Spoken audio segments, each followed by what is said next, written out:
Introducing matrix मतलब हमारे पास जो लीनियर इक्वेशन का एक सिस्टम है। जैसे हम ये बात करते हैं कि हमारे पास एक्स जो है ये फर्ज करें मैथ की बुक्स हैं, ठीक है। अब मैं इनकी प्राइस के हवाले से बात करूँ कि 2x, और y जो है हम कहते हैं जी फिजिक्स की जो बुक है उसकी प्राइस है, ठीक है। 2y मतलब 2 बुक्स ली हैं हमने मैथ की, 2 ली हैं फिजिक्स की, और अमाउंट बन गई है 100, ठीक है।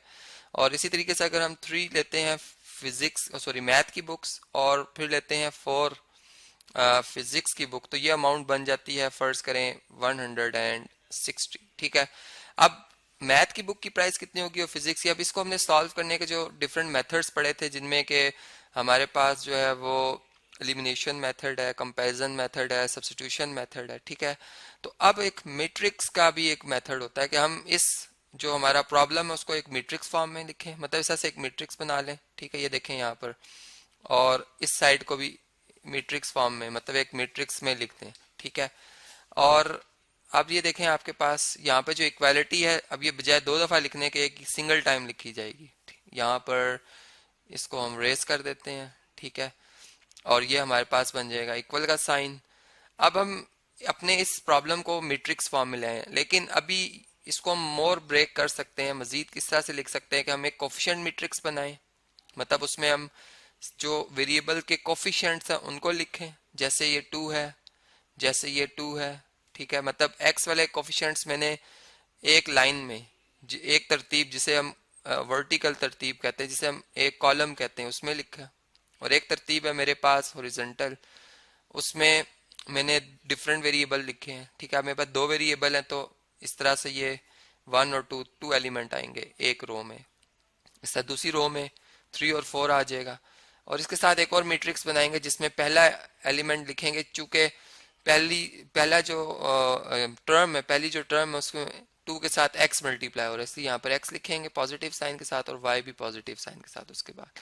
और इस तरीके से ये एक मैट्रिक्स बनेगा। मतलब मैट्रिक्स जो है हमें बताता है कि हम जो लीनियर इक्वेशंस होती हैं हमारे पास, ठीक है, उनके जो हम सॉल्यूशंस फाइंड कर रहे होते हैं वो बेसिकली एक मैट्रिक्स फॉर्म से भी जो है वो हम फाइंड कर सकते हैं, जो कि हमारी जो कंप्यूटर प्रोग्रामिंग है उसमें बहुत ज़्यादा इसका रोल है, ठीक है। और इसी तरह अगर हम थोड़ा सा हिस्ट्री को उठाएं तो हमें पता चलता है कि जो इंग्लिश मैथमेटिशियन थे जेम्स सेल्वेस्टर, ठीक है, 1814 से 1897 तक, उस दौर में उन्होंने पहली दफ़ा मैट्रिक्स का वर्ड यूज़ किया था। और थ्योरी ऑफ जो मैट्रिसेस है वो पेश की थी जी सर जो है वो आर्थर केले ने, ठीक है। और उन्होंने 1821 से 1895 तक, ये उनका वो पीरियड है, लाइफ पीरियड, जिसमें उन्होंने वर्क किया। और इसी तरीके से फिर इसके बाद डिफरेंट जो है वो मैट्रिक्स से आगे निकल कर चाइनीज जापानीज तक ये बात की। जापानीज जो मैथमेटिशियन थे सेकिकोवा, और जर्मन जो मैथमेटिशियन थे गॉटफ्रेड विलियम लेबनीज, ठीक है, उन्होंने जो है वो डिटर्मिनेंट्स को जो है यहाँ पर जो है वो दरियाफ्त किया। मतलब डिटर्मिनेंट्स हमें ये बताते हैं कि आया ये जो हमारे पास ये मैट्रिक्स हमने बनाया है, ठीक है, इसमें इसका सॉल्यूशन पॉसिबल भी है या नहीं, ठीक है, सॉल्यूशन पॉसिबल है या नहीं।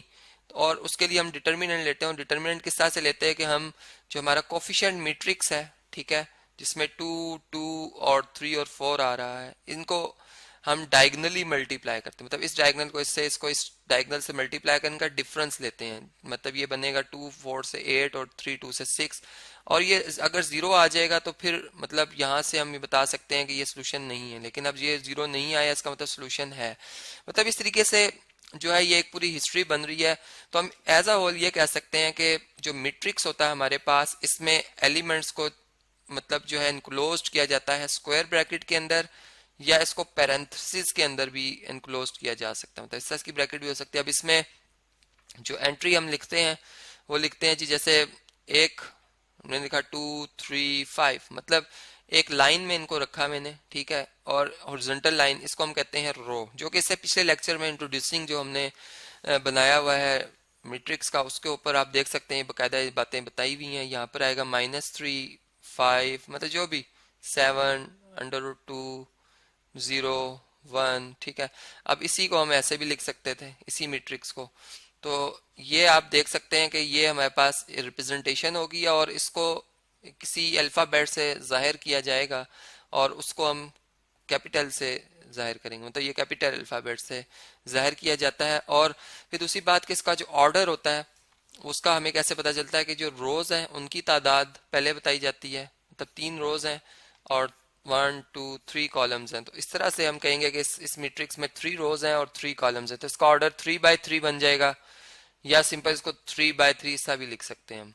तो ये तो हमें ये पता चल रहा है। फिर दूसरी बात ये कि हमारे पास जो मैट्रिक्स है इसमें बहुत ज़्यादा एंट्रीज भी हो सकती है, मतलब ये रेक्टेंगुलर भी हो सकता है, मतलब इसमें रोज और कॉलम्स की तादाद अनइक्वल भी हो सकती है। जैसे यहाँ पर एक मैं मैट्रिक्स बनाता हूँ जो कि बी मैट्रिक्स है, फर्ज करें इसमें लिखा हुआ है 5 7 9 और 0 2 1।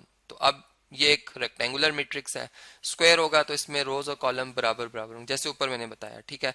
अब अगर मैं एक ऐसा मैट्रिक्स बनाता हूँ जिसमें के n रोज हो, ठीक है, या m रोज हो और जो एंड n कॉलम्स हो, ठीक है। अब m कोई मतलब नेचुरल नंबर और n कोई नेचुरल नंबर है, ठीक है। तो इतने कॉलम्स हमने बनाने हैं, ठीक है, एक एक जनरल मैट्रिक्स बनाना है। और फिर उसकी जो एंट्रीज हैं ये इसके एलिमेंट्स या इसकी एंट्रीज कहलाती हैं, और जो इनकी खास पोजीशन है, ठीक है, चलें उसको भी हम डिस्कस करते हैं। तो मैं एक मैट्रिक्स बना रहा हूँ जिसका ऑर्डर है m/n, ठीक है। अब मैं किस तरह से लिखूंगा इसे, मतलब सबसे पहले जो मेरी पहली एंट्री होगी ये पहली रो पहले कॉलम की है, फिर पहली रो दूसरा कॉलम, पहली रो तीसरा कॉलम, इस तरह चलते चलते इसमें n कॉलम्स आएंगे, तो फर्स्ट रो और nth कॉलम, ठीक है। फिर इसी तरीके से हम लिखेंगे second row first column, second row second column, second row third column, और सो ऑन चलते चलते यहाँ पर हम आएंगे सेकंड रो nth कॉलम, ठीक है।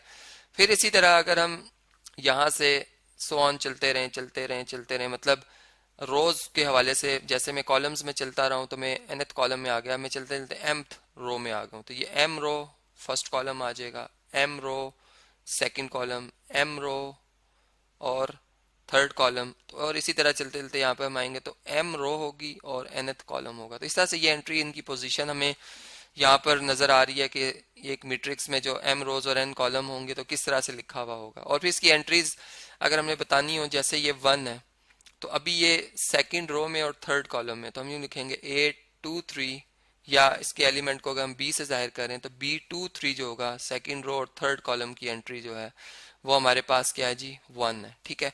इस तरह से ये जब हम ऐड कर रहे होते हैं ना मैट्रिसेस को, तो एक जैसी जो कोरस्पॉन्डिंग एंट्रीज है, मतलब सेकंड रो और ये सेकंड कॉलम की एंट्री दूसरे मैट्रिक्स से सेकंड रो सेकंड कॉलम से ऐड हो रही होती, तो वो हम जब वो लेक्चर देखेंगे आप तो उसमें आपको पता चलेगा कि किस तरह से हम एक मैट्रिक्स को जो है वो ऐड कर सकते हैं और कब वो ऐड होने के काबिल होते हैं और कब वो ऐड नहीं हो सकते, ठीक है।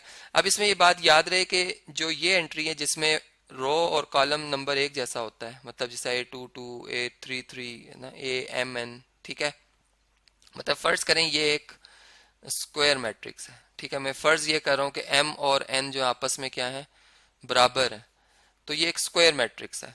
तो इसमें ये जो एंट्री इस तरतीब में आ रही है, ठीक है, इस तरह से आ रही है, इसे हम कहेंगे डायगोनल एंट्रीज है, ठीक है। यहाँ पर आ जाएगा थर्ड रो थर्ड कॉलम, ठीक है, अगर अगर लिखा हुआ होता है यहाँ पर, तो इस तरीके से ये डायगोनल एंट्री है। अब इसमें कोई डायगोनल नहीं है, मतलब ये देखें ये एक रेक्टेंगुलर मैट्रिक्स है, इसमें डायगोनल नहीं होता, डायगोनल होता है स्क्वायर मैट्रिक्स में। तो मैंने इसलिए कहा कि m और n अगर बराबर हो, और अगर m और n बराबर नहीं है तो फिर ये एंट्री डायगोनल एंट्री नहीं होंगी, फिर ये एक रेक्टेंगुलर मैट्रिक्स होगा। और इसी तरीके से फिर हमने देखा कि जो एक मैट्रिक्स होता है उसका ऑर्डर किस तरह से लिखा जा सकता है, उसकी तरतीब क्या होती है और उसको बनाने का मकसद क्या होता है।